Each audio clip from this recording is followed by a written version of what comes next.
How you doing, everyone? I hope you've had a great week. It's time for another video, and boy do I have one for you here.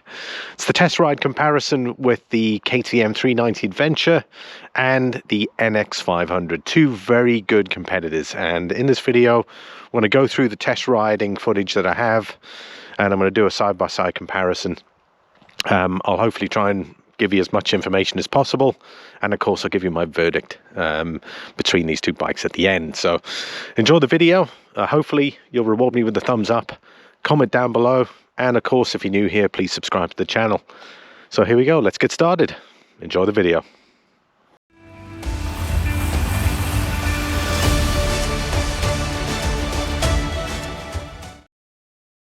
The bike now, must admit the seat's very comfortable.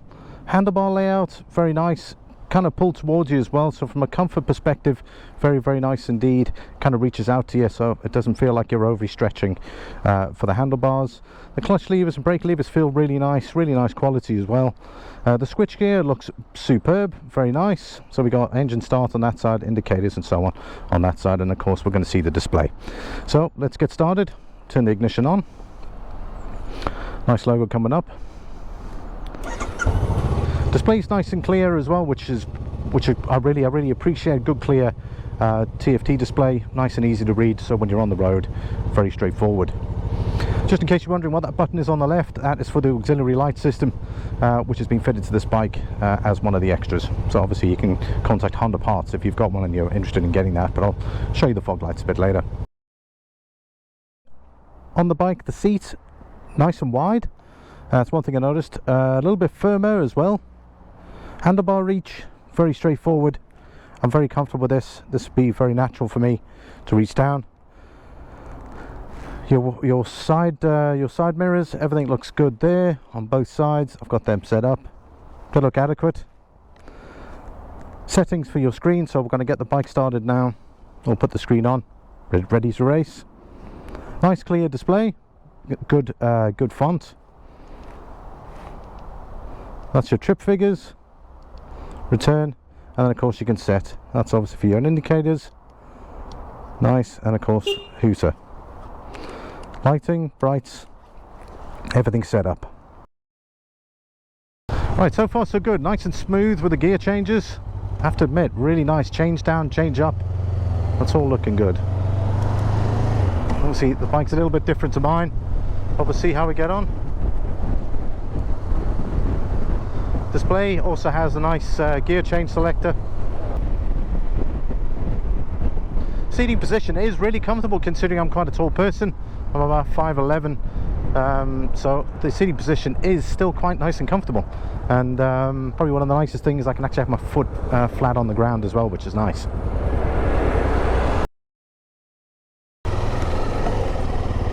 Quite a different feel, to be honest.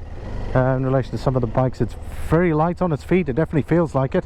I think probably the most interesting thing about it is just the low screen here. Kind of feels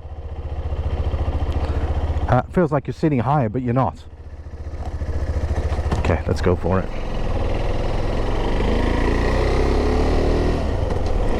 This feels quite strange in relation to my own bike. Feels quick though. Brakes feel fine. You got the single disc on the front.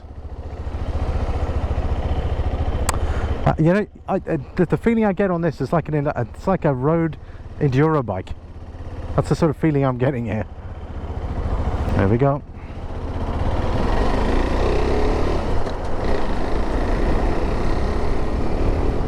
I feel like I could get my body armor on, start hitting the gravel tracks. Because of the weight of the bike, it's nice and light. You can take those turns so much easier. I know in comparison to my own bike, it's a lot heavier. You can definitely notice that big difference. So the body weight is really well balanced. When you're going into turns, it's no problem at all. The standard screen, it's reducing a lot of buffeting. I don't feel much wind buffeting on me at the moment, which is great. So it's always fantastic to find a bike that has a really great standard screen to it, and they've done really well here. even in relation to its shape, because it does appear small, but it handles that the wind buffeting just fine. It deflects it away from you. I'm feeling pretty good. Kind of first roundabout here. Oh, that's nice. Wow, the bike is really light and nimble as well there. Just that clutch, oh, so nice. And it feels so light. Just when you're changing down, it's nice and quiet. Like in relation to my own bike, it's you can definitely hear the up change, and the down change is just so smooth and so nice.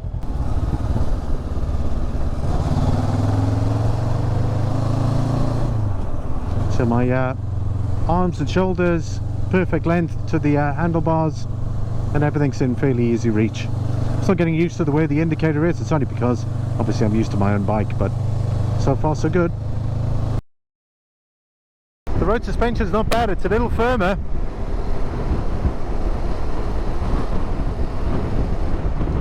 But I suspect that's probably the way it's set up. It feels pretty solid. Pretty nimble though. I'd say very manoeuvrable. The buttons feel really good quality as well. It's nice and light. It just feels so light. You're just like gliding on the surface here.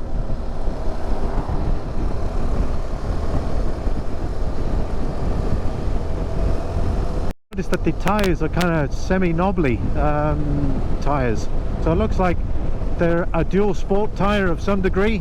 I'm not sure on the exact percentage, but just looking at the blocks and that. But so far I've been riding on the road here and it's solid. Your controls here, if you push set, you've got a little drop down menu, and then you've got ride mode. Obviously you can go to motorcycle settings, and of course your KTM My Ride. The ride modes, if you push set again, you've got street and off-road. Obviously we didn't do any off-roading, so we kept it at off-road. The bike's accelerating very well, very smooth. Kind of feels a bit hesitant when you're getting through the gears, but once you hit that nice smooth torque range, it flies. We're going through fourth there, that torque pulling through nicely.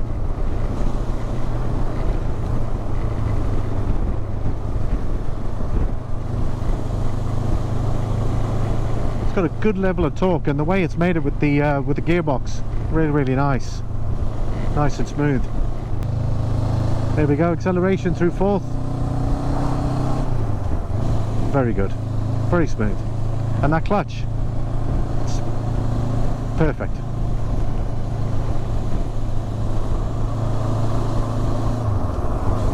Okay, we're in sixth gear at the moment, doing 80.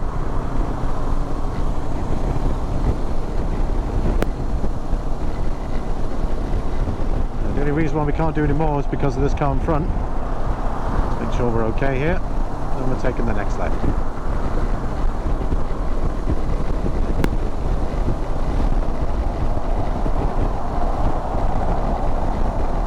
Okay, we're 90, just over 4,000 RPM. 96. Very steady, no very little vibration, except for my helmet. So wow, it's really smooth.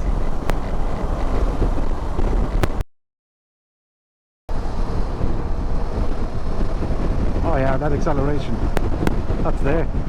We're in fifth at the moment.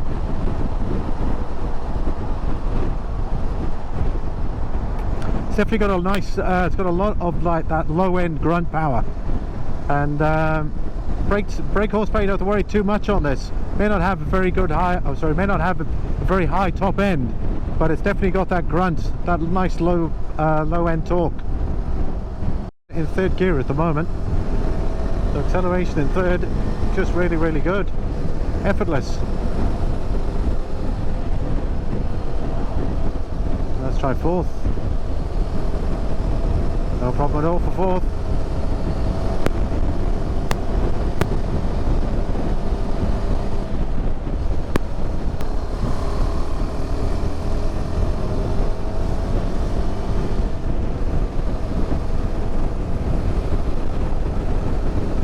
It's definitely got the minerals there.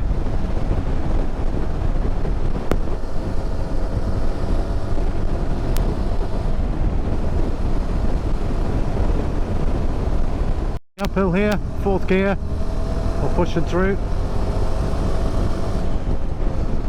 Really sweet power. So we're coming down a mountain pass here. But yeah, you can feel the brakes there. It's very nice. I'm going to try the rear now as well. The rear not as strong as the front, don't forget. But we are using it at the moment. We can see it's... I wouldn't use the rear in case of emergency, but for some gradual slowing down, I tend to use the rear brake. So we got front brakes here now. We can see ourselves slowing down nicely. That's with the single disc on the front. Let's try the rear. Slowing us down gradually. That's all the rear is pretty much going to be used for there. Yeah, so your front, nice and powerful, good stopping performance. In relation to my verdict on the bike, I'll tell you what, I was really impressed with the way the bike handles, the way it performs, its braking performance, engine performance, as well as its seating position. I felt the comfort level on the bike was very good, along with the Showa front forks and the strong braking performance on the front. It's a good balance for a nice compact bike. It's definitely one that you can easily live with. You can either use it for commuting to your workplace, or if you do want to do a bit of touring, it has got the capability to do that. And of course, you can get the luggage system for this. Also, what's nice, the fuel tank, 17.5 litres as well. That'll easily give you the distance that you're going to be looking for. It's a really good, nice, compact, very attractive looking motorcycle, and I'm sure it's one that I would say is worthy for you to consider. Fairly impressed actually. It rides really well. I mean, considering it's a small adventure bike, but it's got plenty of power, I have to say. Riding on those sort of semi-knobbly tyres as well. The tarmac managed the tarmac just fine. There were no issues there. It's a really good athletic looking bike. But the single disc on there, definitely ample anyway, braking performance wise. Be nice to see what this would be like off-road, because I suppose you've got that off-road mode, and it'd be nice to see what changes in the actual electronics. But handles extremely well, I have to admit. My first ride on the KTM. Yeah, I'm really impressed with that. Choosing a winner here is going to be difficult because the differences are going to be quite small. The NX500 is a brilliant bike for what it is. It's comfortable, it's got decent power, it's got excellent braking performance, the switch gear is exceptional, the TFT display is lovely, it's comfortable, the build quality is really superb. The KTM build quality, fantastic, comfort level is great, performance is on a different level. Considering it's a single cylinder, I have to admit that the power on that single cylinder is absolutely incredible when you're comparing it to the parallel twin. You'd always expect to get more power out of the parallel twin, but the way they've done the power for a bike that has a little bit less brake horsepower and torque is just incredible. The gearbox is brilliant. The clutches are brilliant on both. The differences are going to be small, but it's going to come down to total package. Price wise, you're looking at $9,000 on the NX500, and it's $8,000. And I think there's even a deal on the 390 Adventure at the moment. So for pricing for what you get, quality wise, ride wise, the KTM 390 really does well in this department. And for me, it's the winner between these two bikes. Thanks for watching, everybody. As always, I'll see you all in the next video. Don't forget to like, comment, and subscribe. Take care, and I'll see you all in the next one.